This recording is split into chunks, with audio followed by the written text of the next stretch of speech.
Hello. All right, let's start this. Okay.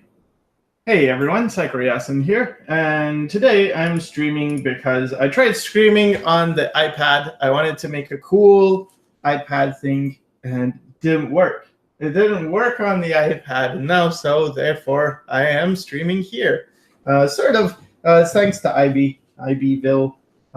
He suggested I do a normal stream, so that's what I'm doing. So I feel bad. I feel bad that it didn't work. I was really hoping it would, because that would have been cool. That would have been great. Like I would have liked to do a stream, but I'm gonna hang out with you guys. So I'm reading the chat, and checking it twice, making sure I answer questions. So if you have questions, you can ask them. Very informal. This was not planned, so probably it's gonna be one of those things. You know how it is. All right. So I figure I still should talk about the iPad, even though this is not on an iPad. It's embarrassing, but basically, yeah, this is an iPad review. So okay, let's do this. Let's do the iPad. Okay, so do an unboxing video. Cool. Like, okay, so here's the iPad Pro. This is the thing. Like, see, that's my hand right there, and I'm showing you, like, this is an iPad Pro. This is a small one. Mine is like bigger than that. All right, so it's cool and it's expensive. I paid about $1,500 for this. These are also my hands. Everything is my hand. And I got this big one. So what do I think? Was it worth the $1,500? Yes, I think so. For me, it was, but there are caveats. So first of all, the first thing that is super important is I didn't really like it at first because of certain things, but luckily, like, I got Flavia an iPad first. This is what hers looks like. It's got a screen protector on, and it's got this case. This is very important. The screen protector is like from Japan. Yeah. Yeah, it's from Japan. It's a paper one. It's a paper one. It makes it feel like paper. But it's matte, so you'll see there's not much reflection. Whereas on mine, you can see I have a screen protector, but it's like the super shiny one, so it's like glass. And because I like to work on a glass surface, like, I'm used to it. I'm used to drawing on the Cintiq, so I'm very used to glass. But so for me, that's no problem. But if you like matte, like you like harder surfaces, then you can definitely get matte surface.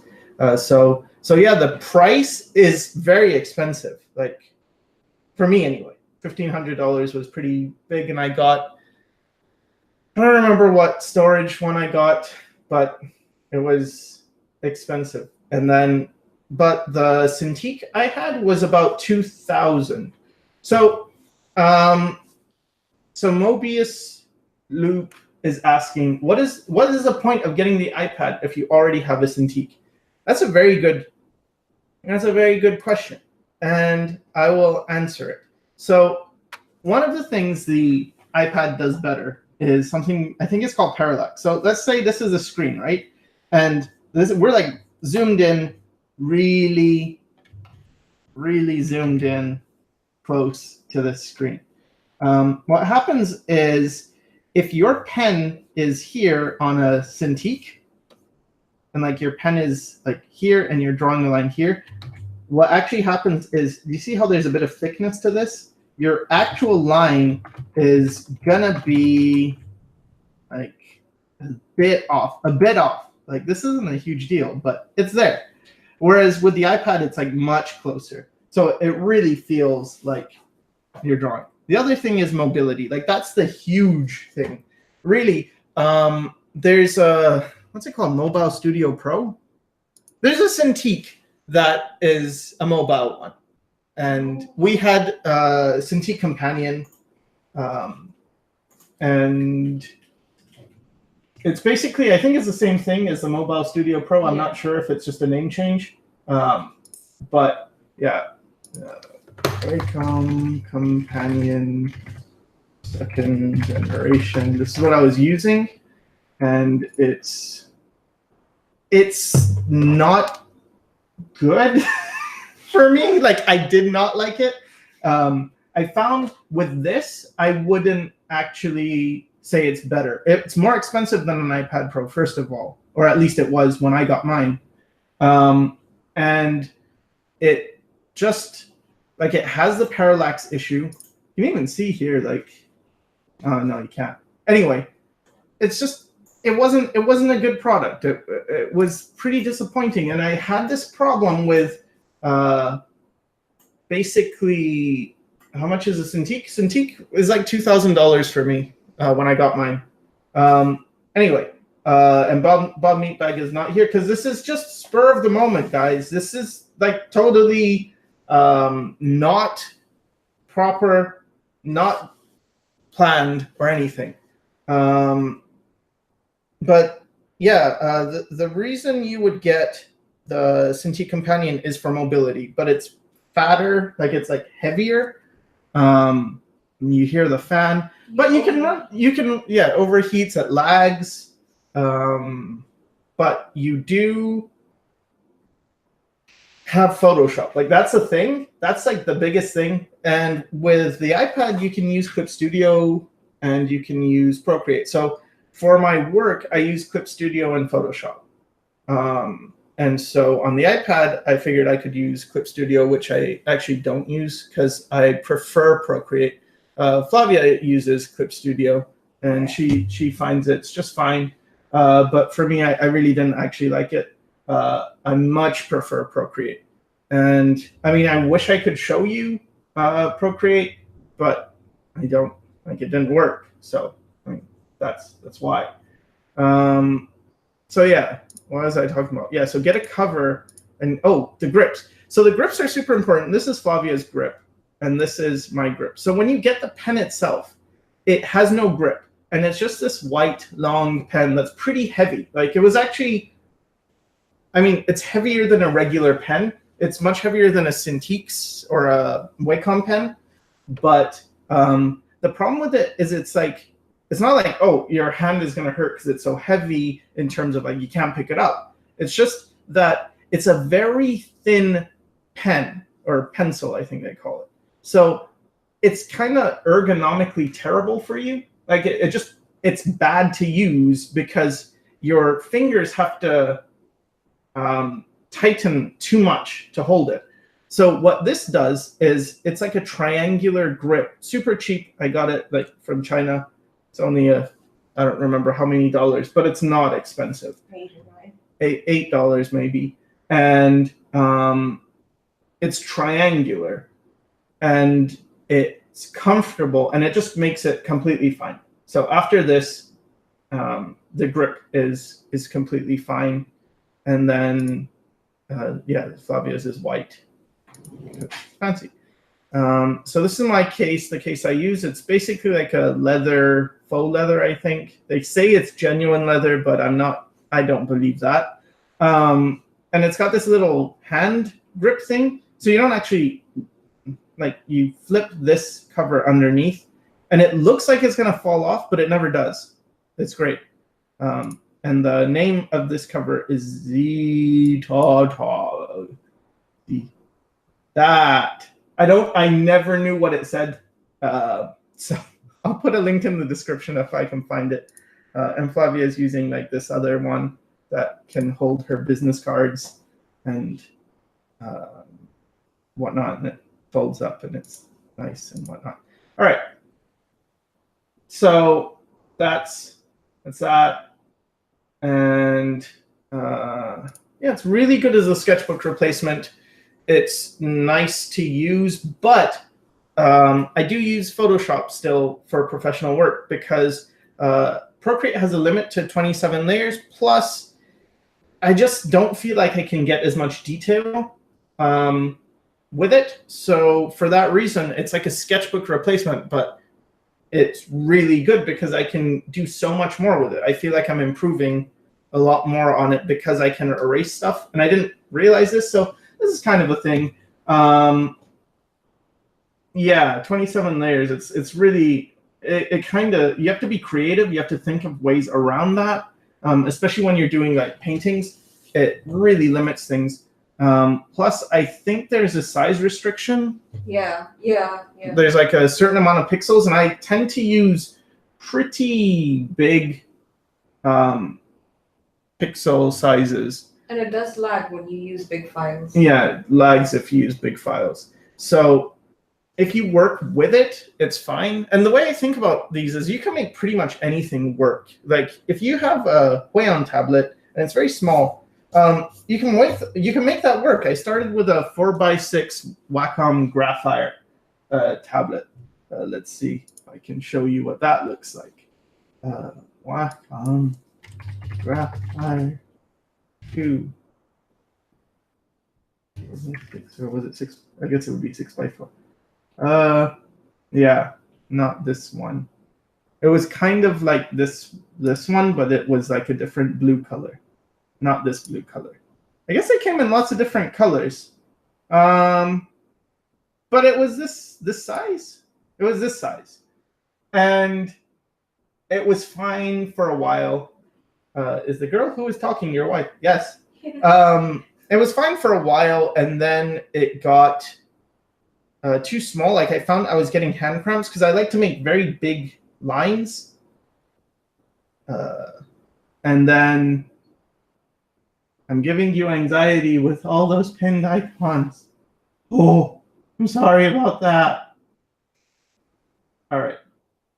Goodbye, Michael, Alf, and Art. Anyway, I didn't get the reference. I'm sorry about that.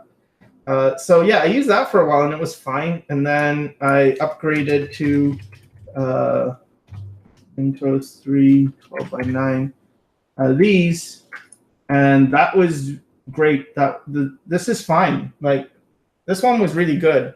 I actually preferred it for a really long time over the Cintiq, and then I used the Cintiq, and then it was like, I get to show you just from Google Images. So then I got the Cintiq 22 HD, and this felt nice. Like it actually felt fine. But then Wacom had to go ahead and screw up their drivers constantly, and it pissed me off. And it was just like this freaking annoying thing. Like, whoa, they made a white one? Cool. Oh, it's a mock-up. Oh, anyway. Never mind, they didn't make a white one. So yeah, that was fine until driver issues and stuff.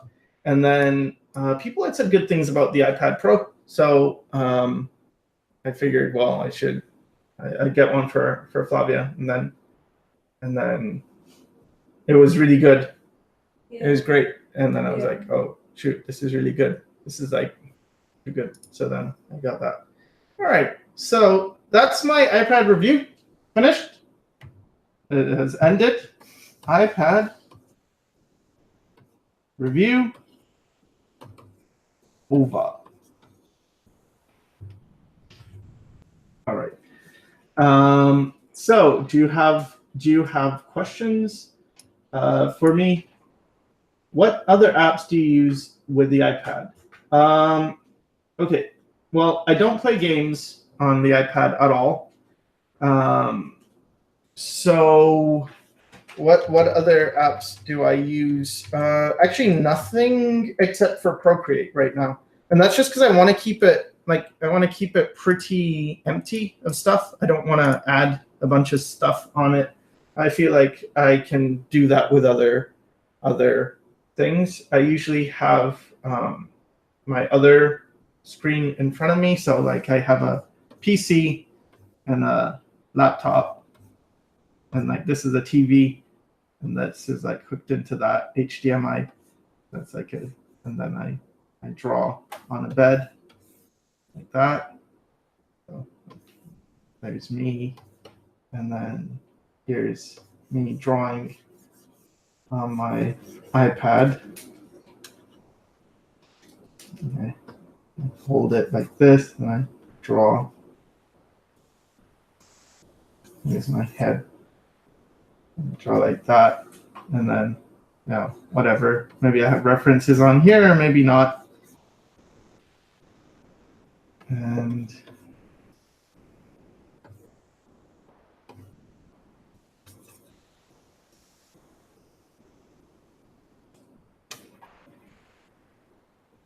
yeah. All right. Why did I not buy the Windows Surface Pro 2017? Because not everyone was saying it's so great. So everyone was saying the iPad was really good. So that's why. I don't know.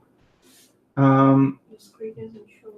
Oh, you just see the S? Okay, let me try that again. That's a nice one. Okay, does it work now? Sorry about that. I don't know why that was happening. See, the thing with technology is it doesn't always work. And they'll update it, and then it really doesn't work. So I'm really paranoid about these things now. And Wacom drivers. Shame on you, Wacom. Shame on you for your drivers. I still use a Cintiq, so I feel like, well, I can't say they're like completely awful because I still use the thing, but I've been super disappointed. Wacom used to be very easy, just like plug and play, and it's good. And I'm sure for some people that's their experience, but for so many of my students, I hear like problems or, oh, the pen's not working again or whatnot. And, so I don't get that issue with the iPad Pro. Do I still do traditional painting? Asks Janice Dory. No, I did for a while. I did recently, actually, like a few months ago. I was doing acrylics. You'll see it in, well, I don't know if you're a patron, then you'll see it in upcoming Pointy Chins. If not, it's fine. Don't worry about it. But anyway, yeah. And then, like, the thing with painting, that's one of the reasons I got the iPad is because I look stupid here. One of the reasons I got the iPad was that I was spending, like, paints are expensive.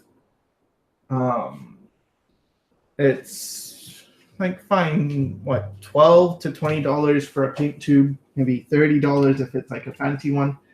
Am I getting paid to advertise that product? No, not at all. I don't think they would. I don't think Apple pays people. I don't think that's a thing. Yeah. I know Wacom sponsors certain people, doesn't sponsor me. I don't think they would ever now. And Wacom tablets are fine. I mean, they're like cheaper feeling than Wacom tablets for sure. I felt like they're a bit cheaper, but they do the job. So they're cheaper. They're cheaper in price and in feel, but they do the job. And I feel like Wacom products now are very overpriced. So let's see. Have you had any problems with the fact that the iPad colors are different than the colors most common screens show? Yes. Actually, Flavia's had more problems with that than I have. That's why I yelled yes. the iPad colors are great, but it doesn't mean it translates over. The thing is, I tend to work within a pretty narrow range. So in Photoshop, for instance, you'll get like a color slider. Let's see if it's doing it. Is it going to do it? Yeah. Okay. So, all right. So if you look carefully, I don't know if you can see near where it says new and current, there's like this little, these boxes, right? So if you go to certain colors, you'll see this appear. It's like a warning sign, and it says warning out of gamut for printing. So those are the colors, like the ones with the warning sign are basically ones that if you use these colors and you print something, it's not going to print that color. It's too, it's too saturated or too, it's impossible for for that to print. So if you stay within, well, that one's out of gamut too. That one too. Come on now. No reds. No reds for you. No, there, it works now. Okay. That one was out. Oh, wow.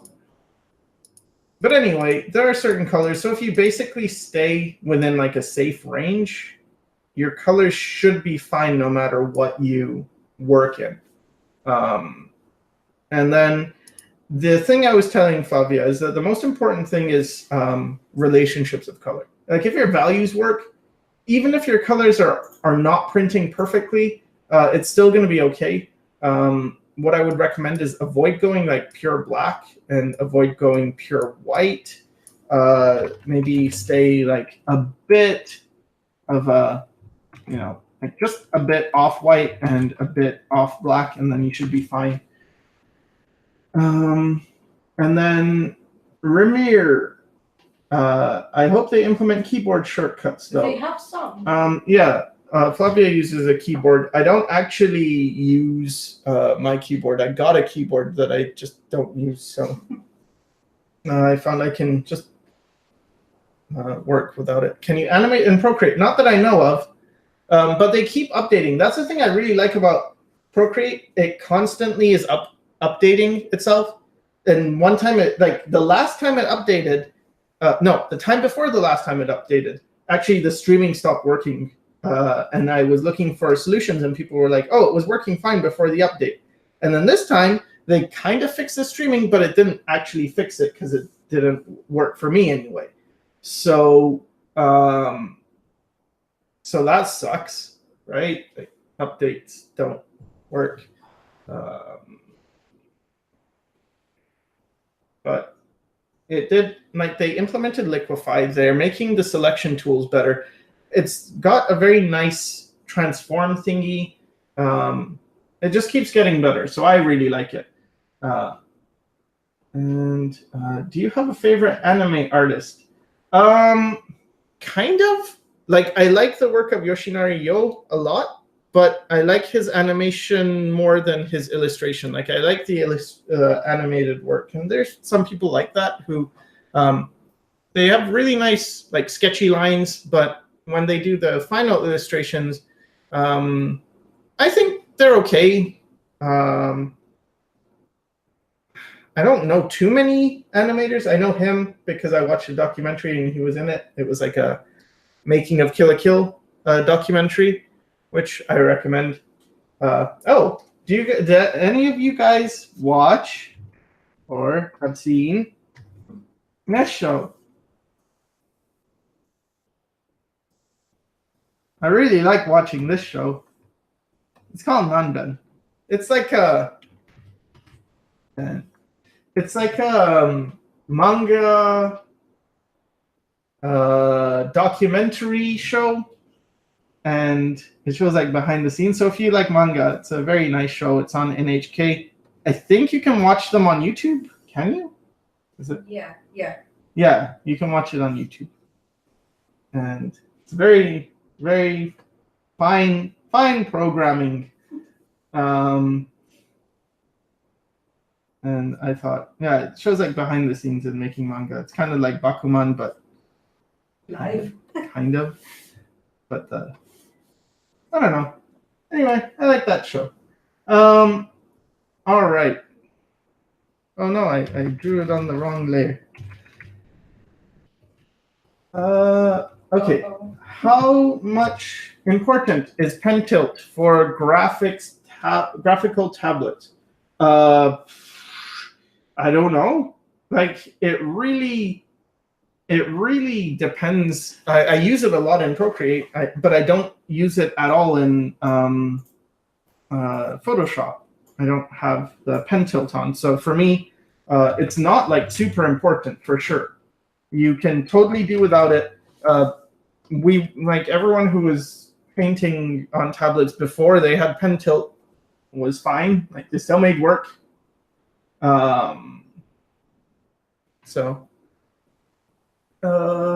Okay.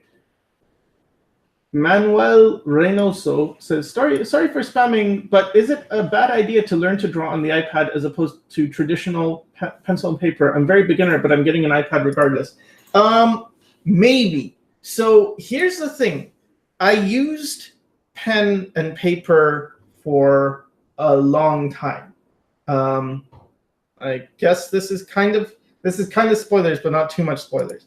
So I'm not going to zoom in, but you can basically see. Okay, so I got the iPad here in May 6th, and so we've got a few months of iPad, and then all of this is pen and paper. Pen and paper, and it's like, okay, so some digital here. All right, and then here I was primarily doing digital work. Oh no, pen and paper. Okay, here I was primarily doing digital stuff. So I have a lot of like mileage for pen and paper, and so it's what it gives you is discipline. This is a huge thing. Discipline.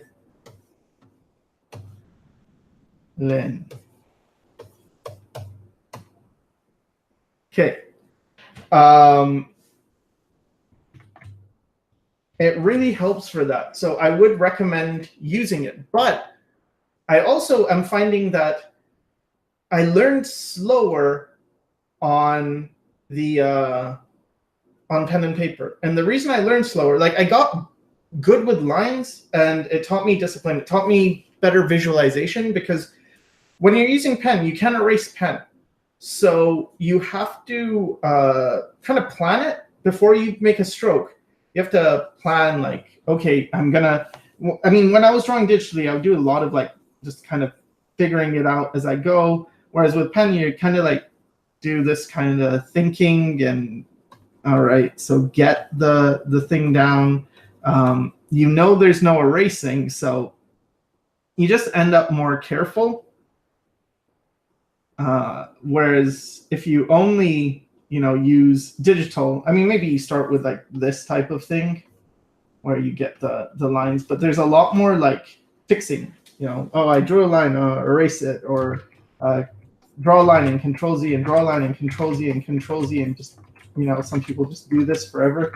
It's like a fun thing to do. All the kids are doing it. Control Z addiction. I think it's worse than the fentanyl deaths. I think more people have died with Control Z addiction. That's only if you can control the addiction. Oh, if you cannot control the addiction, it will control you. All right. So, yeah, so that's a problem that you kind of get over with pen and paper because you're not just drawing and then erasing and then drawing. You're more like, okay, I want to draw this line, for instance. If I do this and I get it wrong like that, I'm fucked. So I have to make peace with that. That's something. And then you can do the rest. Or you just like, that's fucked. So now or screwed up. And now I have to do another drawing. So, okay, so do another one and try not to screw it up in that way. So that's what you get with pencil, with traditional, is a lot of discipline. And what you get with traditional painting, which is really, really good. I would definitely recommend people, if you haven't painted traditionally, try it for a while.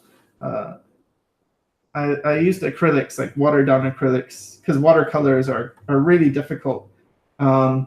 But what it does is it kind of trains you to make brush strokes, and also it teaches you why texture brushes are important, because you get a lot of random things that happen with traditional, and so it helps you a lot when if you're painting. It helps a lot to learn traditional painting, I feel.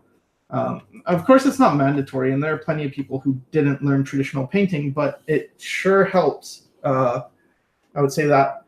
But the good thing about digital, and this undoing is if you have discipline, so you're not completely making everything, abusing it. Or even if you do have this Control Z and then redo or erase and redraw, I think erasing is better because it forces you to, actually be dealing with the lines and learning to make the right lines. But if you have that, then you actually have the opportunity to learn, right? Because if you're drawing and you are drawing in pen and you screw up and you have to redraw that drawing, fine, that sounds good, but you only have limited energy. Your energy is eventually going to run out. And when your energy runs out, you're going to be fried.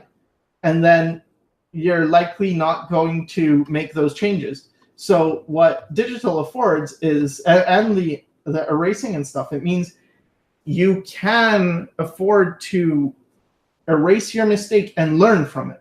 That's the important thing. Like if you do it very consciously, just don't make it so you're just mindlessly drawing. I think that's a huge problem, is when people draw too mindlessly, and it's just like, I did this a lot, so I'm probably still doing this. I'm guilty of this from time to time, but mindless drawing, yeah, it can be really harmful, because I'm not doing that right now, but you end up just not really paying attention and kind of wasting your time. That's not to say you have to be thinking of everything. You can be intuitively drawing and still not mindlessly drawing. And that's really hard to explain. I don't know. Let me see if there's any more questions, because some of the stuff I want to explain, it's like I haven't yet figured out how to explain it. And one of the things that's really hard to explain is intuitive drawing. Because after drawing for quite a while, many years, I've realized that I draw better intuitively, but I had to learn how to draw intuitively, and that was all psychological. So I don't know how to teach that yet. I don't know, how do you teach someone that, especially if they don't have mileage? Because if you've been drawing a lot, what happens, and I've mentioned this before, is your brain actually changes. And this is why I recommend people draw a lot. And most of the people who show me their work, and they're like, what do you think? The answer I always give, or almost always give, is like, it's good, but you need to be drawing more. Like, it's fine, you're on your way, but draw more. And a lot of people, especially nowadays, really obsess over finishing techniques. Like, they want to finish everything and make it all nice, and it looks nice, but it also kind of looks wrong. But who knows? Maybe that's the new thing, is to just do that. Sorry, I don't know what I'm drawing. All right, so let's see. Do we have any more questions? A question from Janice. From Janice. Okay, let me look up Janice. Okay, I paint a lot with oils. The only problem I have is getting the different values and colors of flesh, but I really enjoy doing it. Any tips, books, recommendations on that? Yep, there is the book, which I don't know, you probably already, maybe you've heard of it, I'm not sure, but it's Alla Prima by Richard Schmid. I think that's how it's spelled. And it's called Alla Prima. Does the L have two L's? Yeah. It's two L's, yeah. Right? Alla Prima. And it's called Everything I Know About Painting by Richard Schmid. Very, very good book.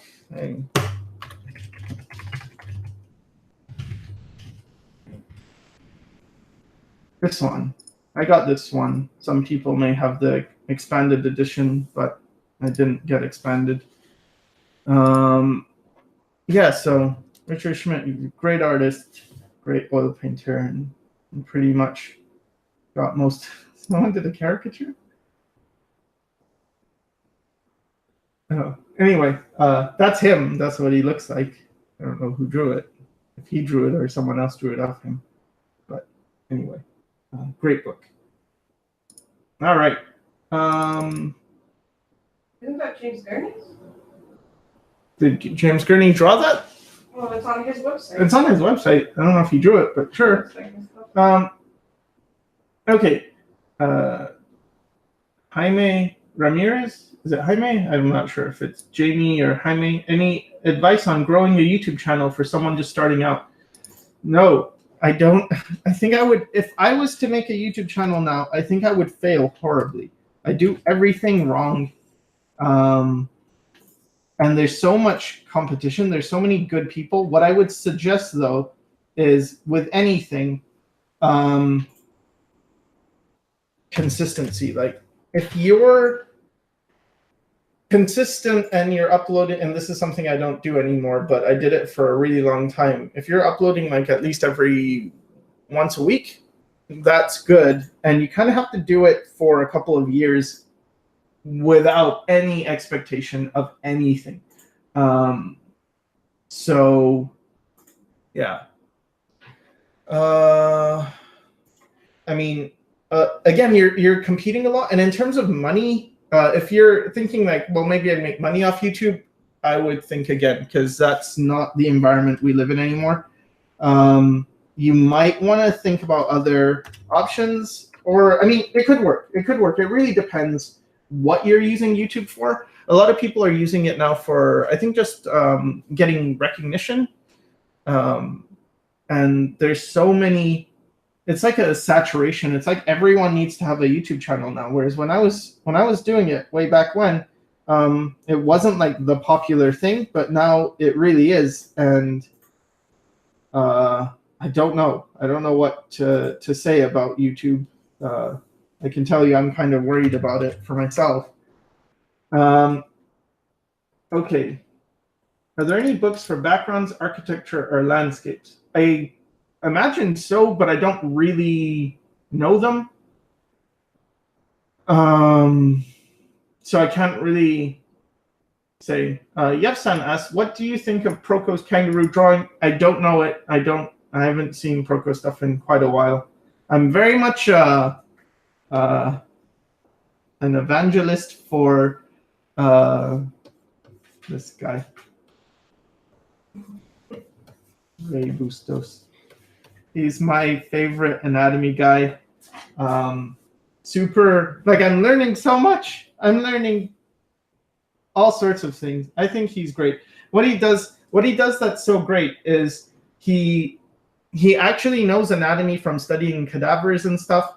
And so when he draws, he tells you like the important things that I wish I knew, but I didn't know. And it's like hidden things that really help, like how certain muscles connect or little tricks, stuff like that.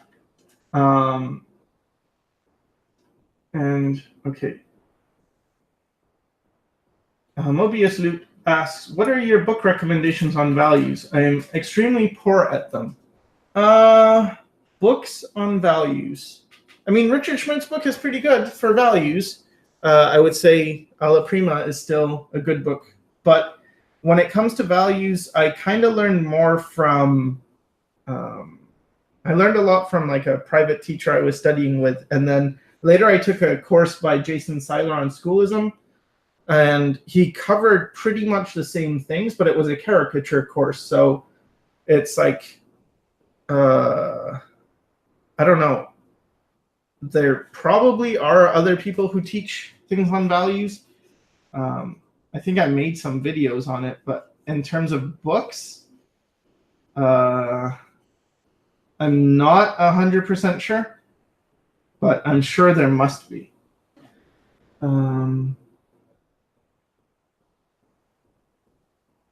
Ray Bustos have some classes in NMA. That's right. That's how I saw his stuff. It's on New Masters Academy.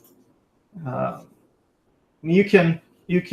They had like a membership discount thing, and they gave me a link for that. I don't think it's still in effect, but you can still. I still recommend Ray Bustos, even if you don't get a lifetime membership. Maybe there's like a month membership or something, and he's real good. Janice says, have you heard of Cesar Santos? And if so, do you enjoy his work?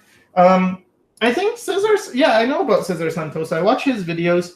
I think he's like very passionate about what he does, and that's nice to see. It's nice to see, like, he seems like a genuine person, and that's very good. I like people who are genuine. In terms of like, do I get much out of it? Well, yeah, he's kind of talking about a different style of art than I'm doing. Like, maybe when I was doing realistic painting, I would have found it really good, but I don't disagree with his with what he says. So I think like he's fine. I watched an interview he did with a guy from the Angel Academy, the founder, Mr. Angel. I don't know what he's called. Angel sounds like some Buffy or something. Yeah, I don't know what he's called. But he was, I was listening to it, and he was saying pretty much like everything he said. I was like, yeah, that's good, good advice, great. So I would recommend that interview for sure. Okay, any tips or tutorial suggestions for a Psy user who wants to start using Photoshop for drawing?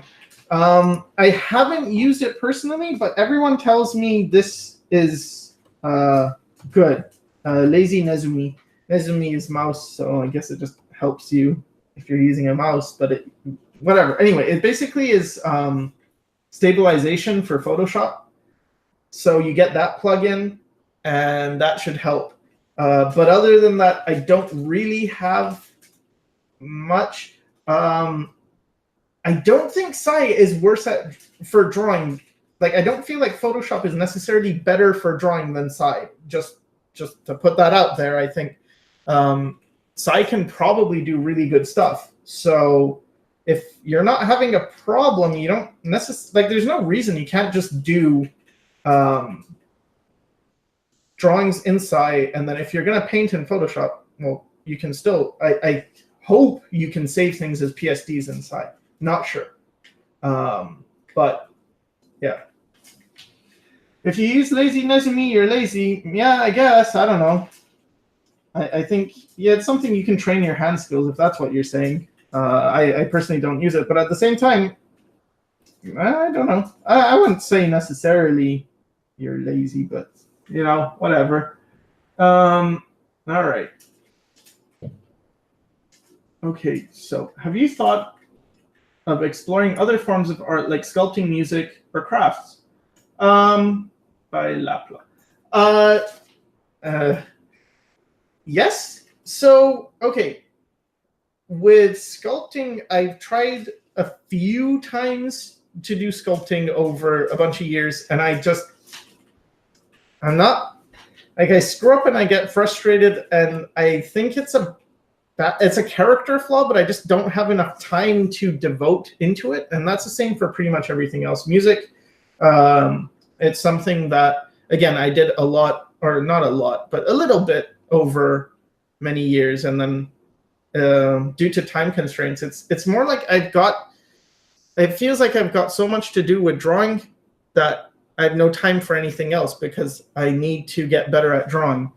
Yeah, that's, sorry if that's not a great answer, but that's an honest one. All right. Question: what is the most messed up drawings you've ever seen? I don't know.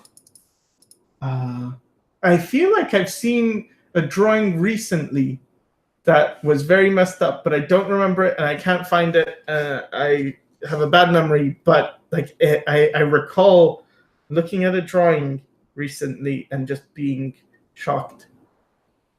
But maybe that was the intent. Okay, Valen asks, I have come to a somewhat decent grasp on drawing and how to improve it, but I don't understand painting at all. I tried doing grayscale stuff, but I don't get how to shade at all. Okay, so the big thing that you're probably encountering is the transition from line to shape. That's something that's pretty huge. So, you know, people who like to draw, they tend to, you know, draw an outline of a thing, and then they think of everything as like in line. And with painting, you've kind of got to change that and start seeing things as shapes. So let's say that's the drawn version. Instead, you've got to think of like, I'm not going to draw around this. I'm going to make my brush the size of this and then kind of block in this. So I'm not thinking about the lines. I'm thinking about the shapes. And if you get a big brush, let's say you're used to a pencil that's this size. If you get a brush that's like, I don't know, how big should it be?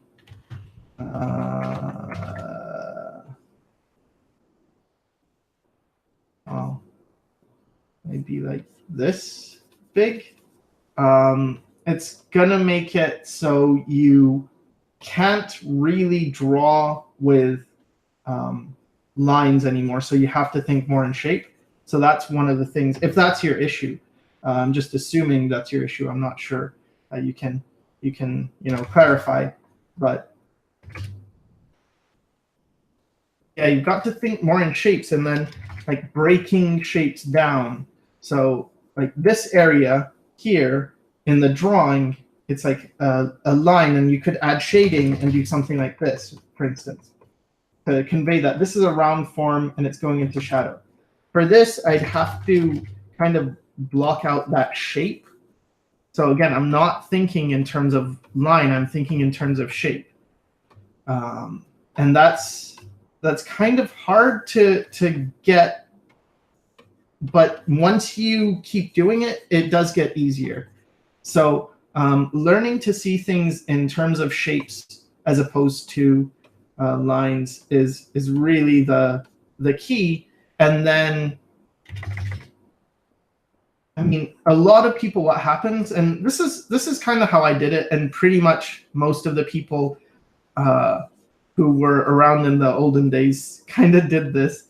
It was very common for people to draw this way. But what would happen is you start with a drawing, and then you color it. And the first times you're coloring, you tend to do very, like color in the lines, kind of like at school, what you're supposed to do. All right, so that's like the first stage one. I colored my drawing in. Then what happens is you kind of move on to stage two. So I'm going to add some shading. So what they do is they tend to pick like a dead color. What I mean by dead is like it's not very colorful. It's like a gray usually, and they kind of add shading. And then you kind of cell shade everything. And then at some point and you can also add your highlights. And you're still kind of thinking like you're drawing or whatever, but at some point you start to blend these things. And it's like, okay, now I'm kind of mixing colors and getting a bit more. And then as you do this over and over, you start to realize like, hey, I could, instead of like doing it cell shading and then kind of blending it, I could just kind of start with a brush and just sort of block things in. And then over time, you just kind of move it. So you find, oh, now I don't even need to draw in the lines. I could just block in bigger shapes. And then you kind of move to the shape side of things where you're drawing the shapes and blocking them in and then kind of like correcting after the fact, to get the edges. Sorry for the creepy doll things. I don't know if anyone commented. They did. Oh, they commented on the... That baby is terrifying. That thing on the right is terrifying. Straight out of Silent Hill. Sorry about that. I like it. I'll make it happy. It even looks like it's dripping blood. There, now they're both happy.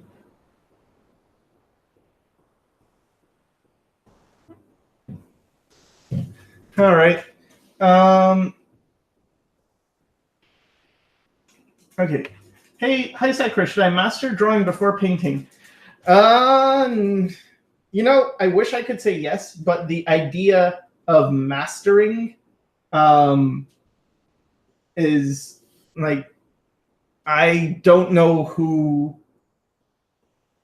like master drawing.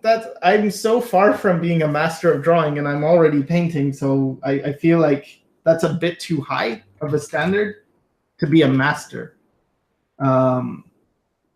It's a word I don't know what you mean by master. That's a very hard, like, master is hard. How to master mastering? Yeah, I think in the olden days, what a master was a person who, like, you would take an apprenticeship with a master.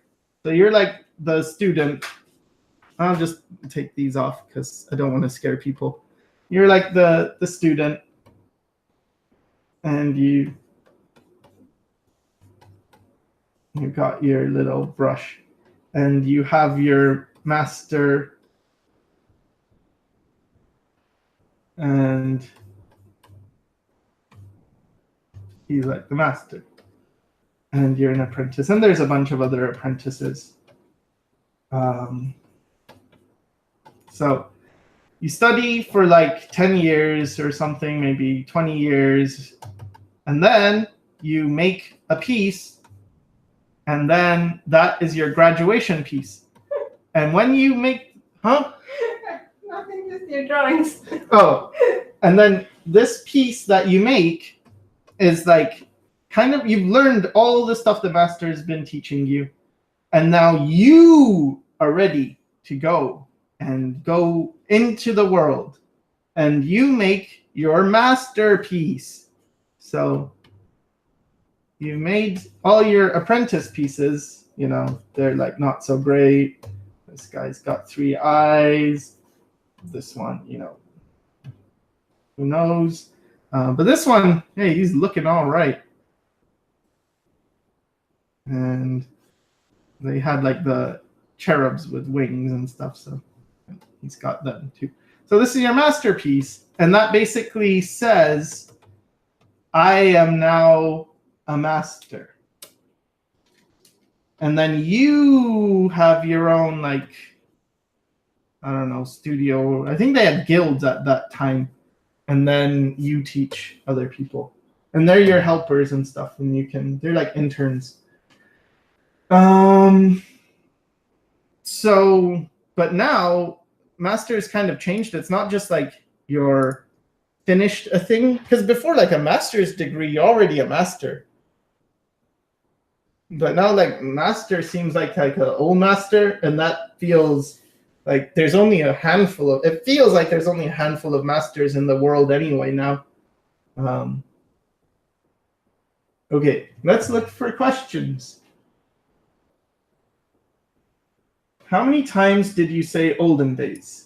Well, in the olden days, I didn't say it too much, but now that I'm getting a bit older, okay. I heard oils take a lot of time in terms of brush care and stuff. What other traditional media would you suggest to learn painting? Acrylics. You can use acrylics.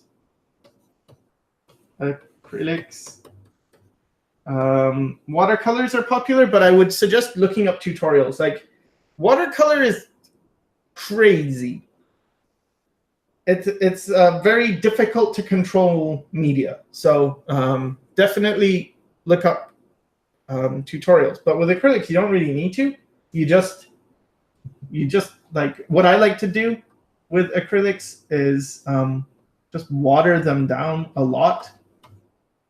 I don't know why I drew this upside down, but anyway, you like use it I use it very diluted. I don't even know what I'm drawing. A brush? Yes, I'm drawing a brush. And like, here's a water. Use a lot of. I do it this way, and it's kind of the lame way to do it. I think the cool way is like, no, you put out your paints, you mix, you get the perfect color, and you put it down. But I'm still not that cool. So I use it thin. Acrylic. And the problem with acrylics is they dry darker than you paint, and they dry really fast. So you have to make sure your brushes are clean. Like, you do not let your brush dry with acrylic paint on it, or that is a dead brush. And then what else? Dries fast, dries darker, doesn't have that cool, like, oil paint has this very cool thing of the oil and the paint. It's just beautiful, and acrylic doesn't have that. It's a bit more dead. But yeah, I think that's it. But it's a good alternative.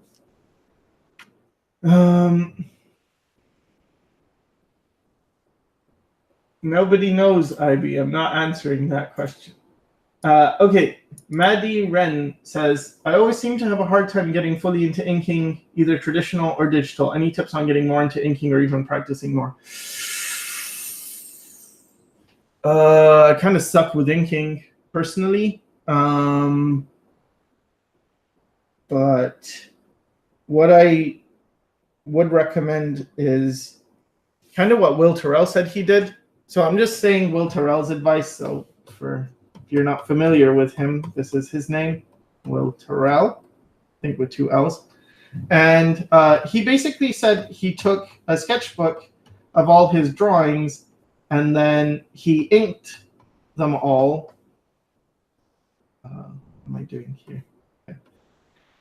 He inked them, and then he learned how to ink.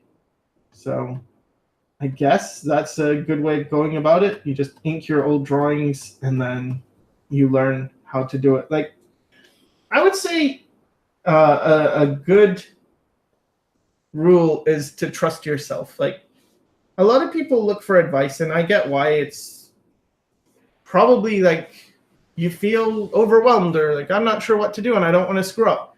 But the thing is, you can do a lot. You can figure out a lot. This is one of the hardest things, is that, trying to convince people that you know a lot of stuff and you can figure it out. So I would trust yourself. Okay. Pumagami says, I have a moderately sized following on Instagram, but on other platforms I don't have any. Trying to get noticed, but I feel like it's never going to work. Should I do more fan art to get noticed? What do you think, Flavia? You're like the expert on this. Oh boy, I don't even have a moderately sized following on Instagram. I've got a very tiny following on Instagram, but it really depends where you want to be in terms of social stuff, because what I've noticed is each of the platforms is kind of different. Yeah. Instagram seems more like, share stuff in a certain color scheme with a certain content to like negative space ratio, whereas on stuff like ArtStation, it's like share stuff every few days, and on Instagram it's like, no, you've got to share every day. You've got to post every single day for quite a while to get into their algorithm. And it seems to be the same for Facebook. And I don't really know about DeviantArt. I don't have anything on DeviantArt. I don't really know about the fan art stuff, unless. I mean, it is a good viable, like. Yeah, it's a viable thing, because you can use the tags then and get sort of in the feed, in people's feed who are looking for certain tags. But from what I've seen about Instagram, especially, it's kind of, no, you just have to be consistent and you have to post every single day. I wish Jet was here. Yeah. But he does a lot of fan art, so. He does a lot of fan art, and he recommended it. Yeah, he's super consistent. Fan art. Yeah, what surprised me is just kind of how each platform has a different rule, and you can be really like pretty successful in one, and that doesn't guarantee you'll be successful in the others, which is really weird to me. But that is how it is now. Okay, let's see. Okay, you mentioned before on the stream that there's really good furry artists. Which one is your favorite? Well, I know you're a very good furry, very good artist, Yeb-san. So maybe you're my. I don't know. I don't. Oh, Oval Pack. He's my favorite. He's a furry? I don't know. So I'm not really in the know for furries, but I like this guy and he draws animals. Are animals furries? Do they count? I draw. I really like Oval Pack though. But Yab-san, you're very good. Yab-san, I'll put your name on the stream in case anyone wants to check you out. How about that? How'd you like them apples? All right.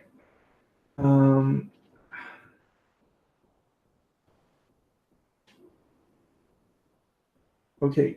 What is one bad habit, attitude, and/or art-wise you acquired as a beginner artist that took a while to shake off? Oh, so many. Like pretty much everything. Okay, so one of the worst things I did was listen to other people. This is like, you shouldn't even be listening to me right now. Like, anyway. But not just trusting that, if you do stuff, you'll figure it out. But rather seeking advice, and then people would say, oh, maybe you should try this, maybe you should try that. And I kind of did, like all of that, and stay out of your comfort zone and stuff.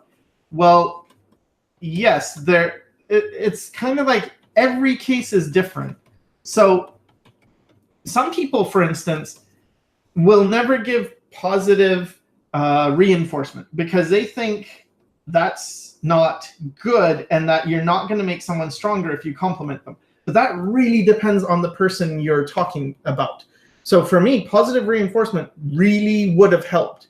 And everyone that I got any kind of positive thing from, it never made me like full of myself. It always made me want to draw more. But when I got negative things, I got this like rage, anger thing that is very anime based. Like in animes, usually the main character gets angry at some point, and when they get angry, they get like explosive power, just like crazy.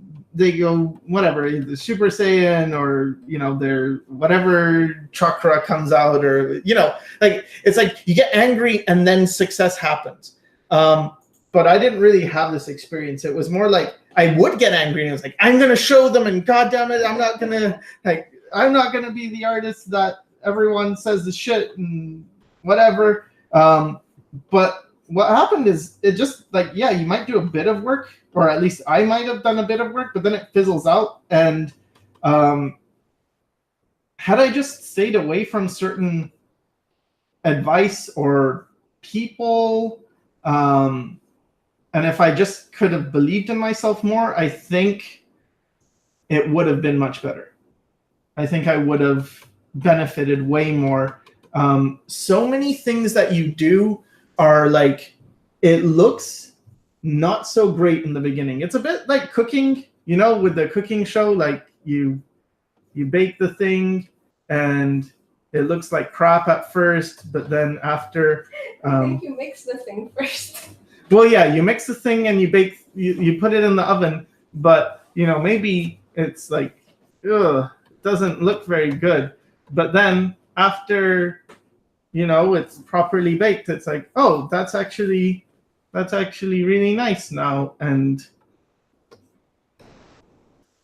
cool. So it's more like trusting yourself, but I don't know if this, this really, everything I'm saying depends so much. And this is one of the hardest things that I'm finding is being a teacher and trying to teach people in a global way, instead of one-on-one, when you're just like, hey, here's some advice. It's like, yes, well, that may work or it may not. I watched tons of videos. I watched tons of tutorials, and I made lots of tutorials as well, showing what I figured out. But that's that doesn't mean that it's like anything I say is great or correct. Like, think about it first and ask yourself, does this resonate with me? Does this make sense? And trust that you kind of have a sense of things, and also trust that people won't be able, like, if you're doing something innovative and new and interesting often, people will not likely see that in the beginning. Because what will happen is, let's say they're used to seeing a vase and it looks like this, okay? And you have this idea, like you're gonna make a vase that looks like this or something. Pretend this is like cool, okay? This is cool. All right, so what they're gonna see is you're on the way to make this. Let me put it on this side. On this vase, this is the cool one, and this is the normal one. Okay. You probably end up trying to learn the normal one, and then it's like, all right, here's my normal one. People are like, you know, it's pretty good. You still need to work on it. So they say like, not bad. You know, work on it more. But then when you do, like, you're actually like, oh, I kind of want to make this taller and make it into this cool thing because this is what I have in my head, right? And you kind of do this. Then they're gonna say like, wow, you got worse. You know, because what they're thinking is you want to make this. They don't think you want to make this because they can't see this because nobody's seen this. This is like, you know, it's got like USB ports in it, surround sound, everything, Wi-Fi, Bluetooth. Like, you can pour water in and it just fries the whole thing. So it's very amazing. But they'll think you're trying to do this, so they'll actually tell you your stuff looked better before, you know, go back to that fundamental. And then if you know, like, oh, it needs to be this and it needs to be that, and you might do this, and then they're like, now you're getting better. But actually, you're kind of further from this. So if you can ignore the people and what they say, and you do this, but you know, I'm aiming for this. And this is very hard to believe in yourself. For some people, it's not so hard. For me, it's very hard. But if you can believe that, I'm so sorry this isn't a cool vase in reality. I really wish it was, but it's totally not. But if you can believe in this, then when they say, you know, anything, or you don't even show them, and you just think like, well, is this closer to this than this? Yes, I'm going in the right direction. Is this closer? Yes. And then maybe, you know, your next one would be one that's much closer. And then you move towards your goal. But the problem is nobody can see you're doing this. And when you try to explain it, you might say, I'm trying to make a vase, and everyone's first idea is this. They're just thinking, yes, you want to make the thing that I know. And I've had this so many times. Like, this experience with me has happened pretty much every time I've tried to change my style or do something different. I always get, like, people kind of want to encourage you, but they want to see, like, well, what box do you fit in, right? So which one of these boxes is meant for you?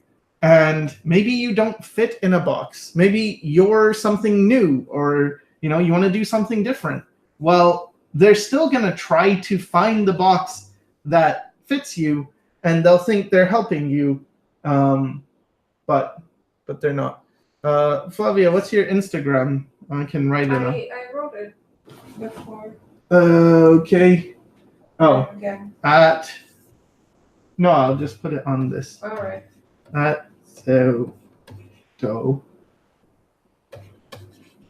Me.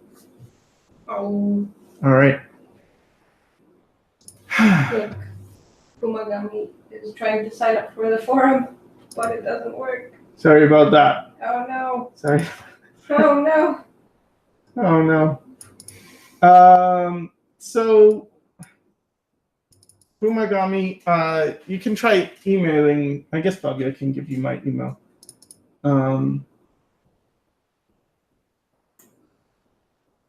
Okay.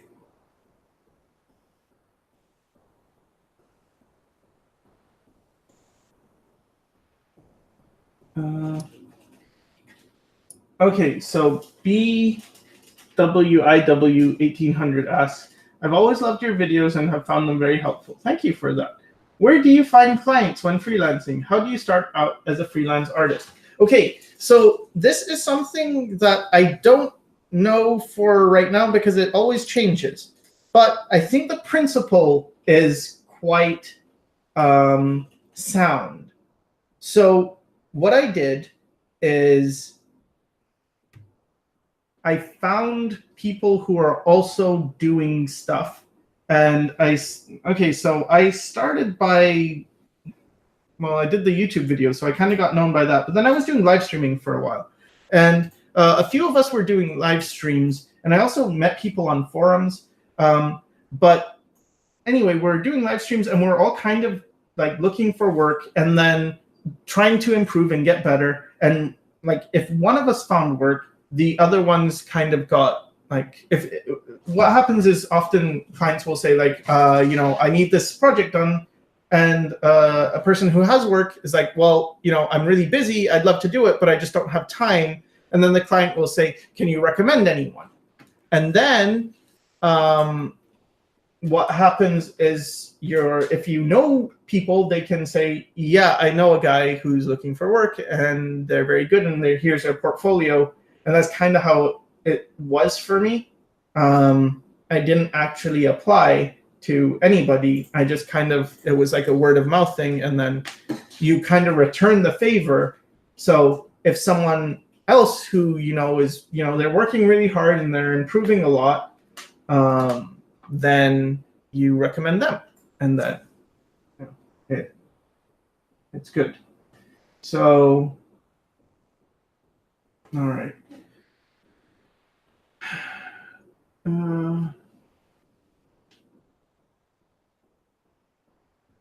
Where'd the sound go? There's no sound? No, there's sound. Okay.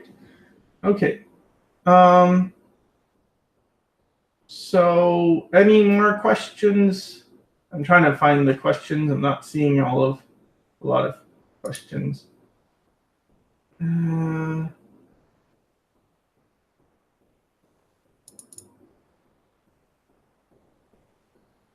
Okay.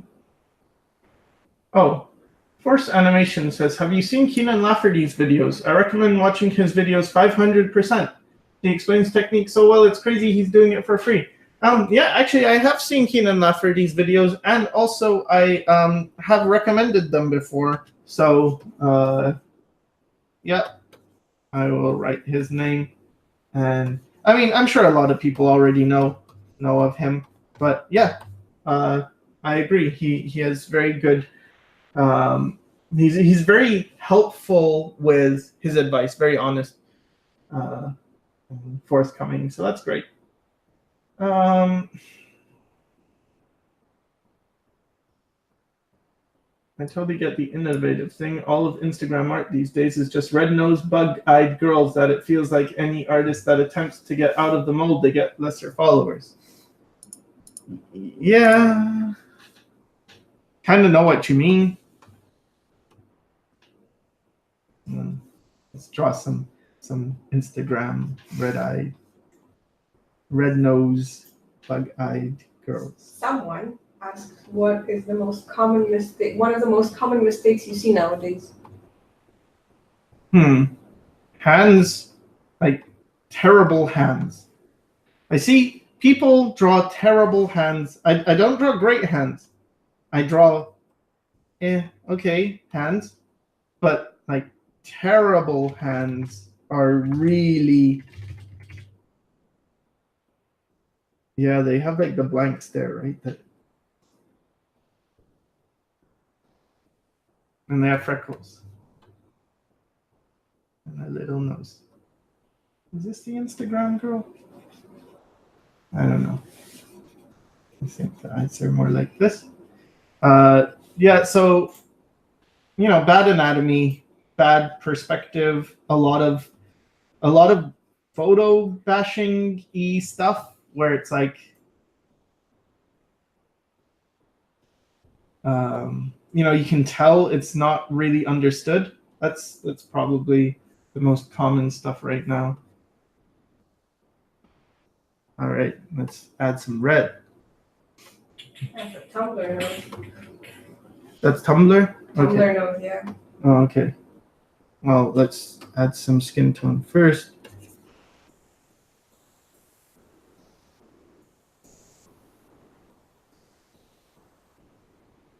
Now, let's get famous. All right.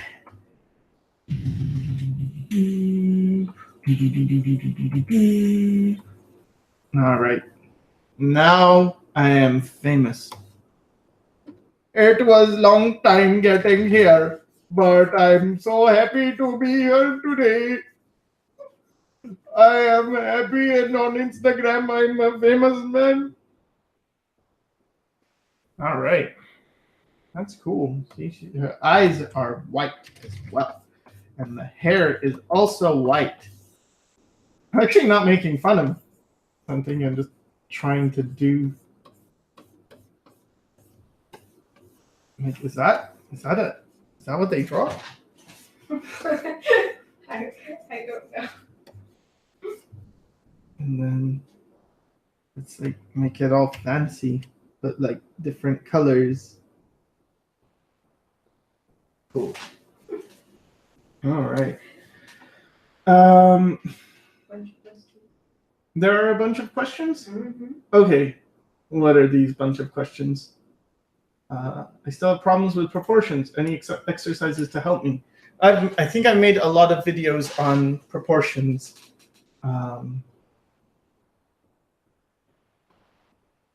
So look up Sycra, how to get, I think it's called How to Get Better at Drawing Proportions, or, okay, that doesn't sound exactly right. It's something, but.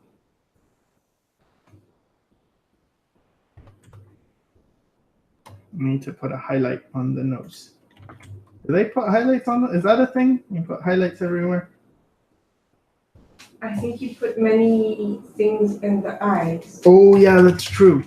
I know. I've seen this before.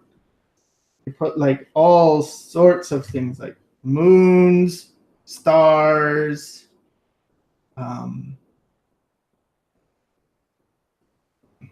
moons, stars, and suns. That looks like some strange flag. And they do the colors, right? Like you make the colors and then you, let's see, modify, contract. And I think you put a filter on it. Okay. That's definitely. There. Now there's everything.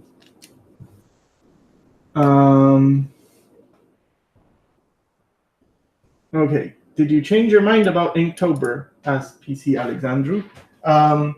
No, I didn't. I don't know.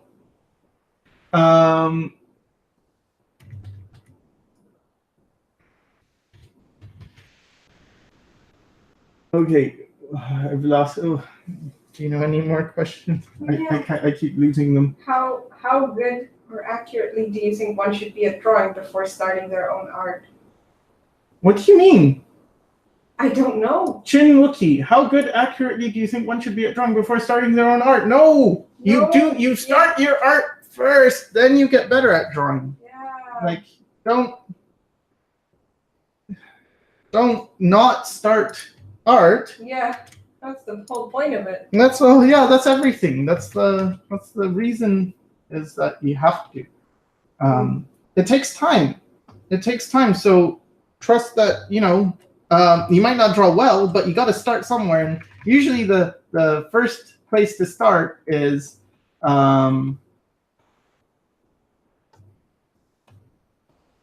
at the bottom.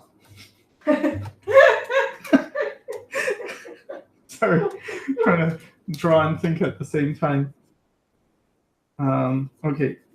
Are there more questions? Yeah. Okay. So Failed Link says, "Hey Sycra, I'm about to enter school for animation. I'm thinking about starting a channel to show people how to animate from a student's perspective. Any tips for growing an audience?" No. I'm sorry. I suck at this myself. I'm not doing too well on YouTube anymore because I don't really get in people's subscription feeds a lot. I mean, you guys made it somehow. But a lot of the people are not finding me so easily. So, but I think it's good. It's good to do. I think it's good anyway. Yeah. Yeah. Like I think that idea is good, and also for the thing about drawing the audience or growing an audience, I would really recommend if you're gonna do videos, try not to have that in your mind and just make them because you want to make them. Because if you do that, then there's no real failure, right? Like. If it doesn't work, whatever, it's fine. But if your goal is like, well, I'm gonna make a successful channel, then you've got a bunch of stuff on your mind, and there are ways of doing this. I mean, there's like a YouTube creator playbook. Read that because that's what everyone will tell you, I guess. And I don't follow it because I don't know. I'm just not. I don't have that brain. So Scowl asks, between realism and stylistic art, is there one that you find easier to draw, and is there one that you prefer to see? Yeah, I mean, it changes now. Now I would say I'm better at stylized art because I do it more, but before I was much better at realism. And I prefer stylized pretty much always, because I think I really had this huge fascination with realism until I could kind of do it and see how it was done, and then I just lost interest. It was more like I was, and this happens a lot, especially with artists who are learning. I feel like you admire something because you can't do it, and it seems amazing because it's like, wow, isn't this cool? This is what real artists can do. And I can't do that, so therefore I'm not as good or something like that. But I don't know. Once you can do it, that kind of disappears, and it's more like, wait, what? Why did I? Okay, yes, I can do that, and I don't know. Maybe that won't be your experience. Some people don't have that at all. I think they have long eyelashes, right? Yeah. They've got long eyelashes and colorful ones. Okay. I think you're supposed to make them pastel and stuff. Okay. I'll make them long and then I'll make them pastel. Meanwhile, Army of Radishes asked if you recommend taking art classes. It really depends who the teacher is. So what you can do is see who else has taken that and what their progress has been. If you're like social, because I was not that social, but that's really a good advice is like, ask people. I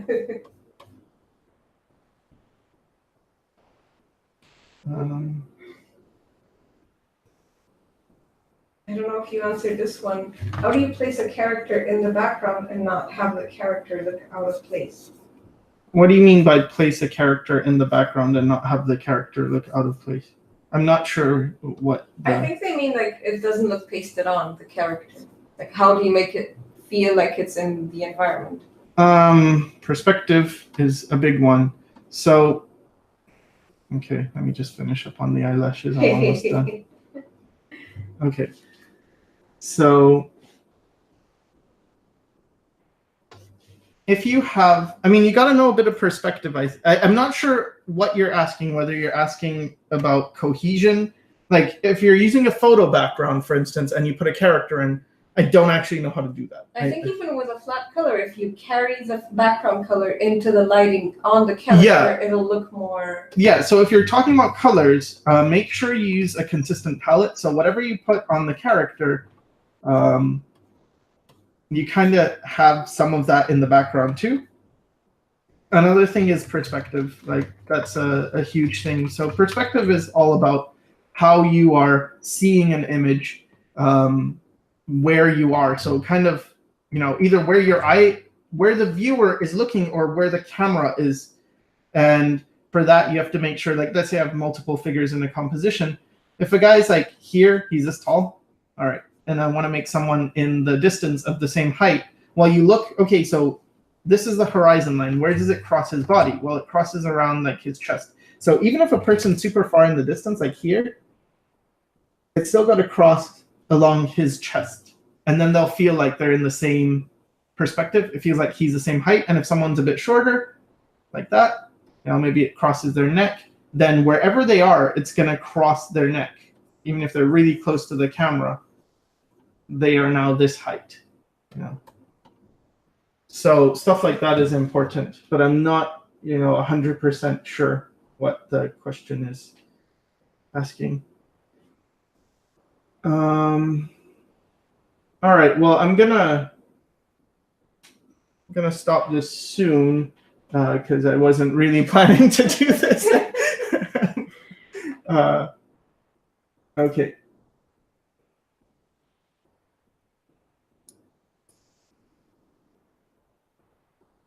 How come in the real world I only come across people who do realism while I never meet people who do stylized work? Especially in school, when I toured colleges, I never see more stylistic artists. I don't know. Maybe it depends where you are. I know culturally, realism is appreciated a lot more in North America than it is in other parts of the world. If you were in France, I think they like style. In Japan, they like style. I think in Brazil, like in different cultures, there's a different appreciation for these things. And it's also kind of dependent on trends. So right now, realism is kind of popular and making everything look realistic. But 3D is also on the rise. So more and more people are getting into 3D and are able to more effectively create this realistic look than a traditional artist, a person who's actually painting everything from scratch. So the trends probably will switch at some point, and then stylistic things might be more in demand again. Or maybe AI will learn how to do everything, and then we're all screwed. So I don't know. But I feel like I kind of know what you mean, and I can't do, like, my stylized stuff is still much less in demand than my realistic stuff. That's kind of the nature of working in North America, I suppose, or even in Europe.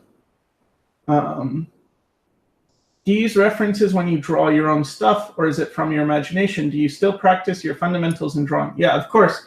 I use references sometimes, and I draw from imagination often. So both. And I always try to practice fundamentals. That's, yeah, for sure. All right, so let's do one or two more questions. Why do people say illustration is dead? How do you feel about this subject matter? I'm not sure. People have said illustration is dead a lot earlier, like when photos came around, pretty much that's when everyone was like, oh, now that there's a camera, illustration is dead. And illustration sort of changed. It didn't die, it just kind of became more stylized, more expressive, because capturing something realistic, well, a camera can do that, so it's cheaper to do it that way. And as for now, I don't think illustration is necessarily dead, but what people do say is, more and more 3D becomes part of it. I've been shown a lot of webcomics lately, and it's remarkable how much is 3D. Like, tons of them, just the characters are 3D posed models. Yeah. And then they're either drawn over, and in some cases, like especially with the backgrounds, they're not even drawn over. It's just like, oh, that's Google SketchUp. That's just a thing. That's not even whatever. So I don't know. But I will say in general, art is a hard career. And when people used to say it's too hard, like you can't make a living as an artist, I feel like that's nonsense. Of course you can make a living as an artist, but then there was a truth to it, which is it's very, very difficult to make a living as an artist. And because people said you can't, or, oh, my teacher said you can't do it, or my teacher said you need to be talented, or my parents said you need this, or my friend said you can't do it if you're not like at this level. Well, what happened is there were artists who heard that, who were making money, who were making a living, who said that's nonsense. Maybe they weren't talented. So they said you don't have to be talented. I wasn't even the best artist in the class. And so what happened is you had this counter. So first you hear you can't do it, you can't do it, you can't do it. Then you hear it's possible, it's possible, it's possible. You can do it, you can do it, you can do it. The truth is neither of those extremes, because what happens is the people who did it, let's say the people who aren't that talented, they're extremely dedicated. They put in so much effort to overcome that. And that's something where people tend not to have that dedication. And so how do you achieve success without the one thing that a person without talent needs, which is like hard work and perseverance and those three things, but it's kind of the same thing.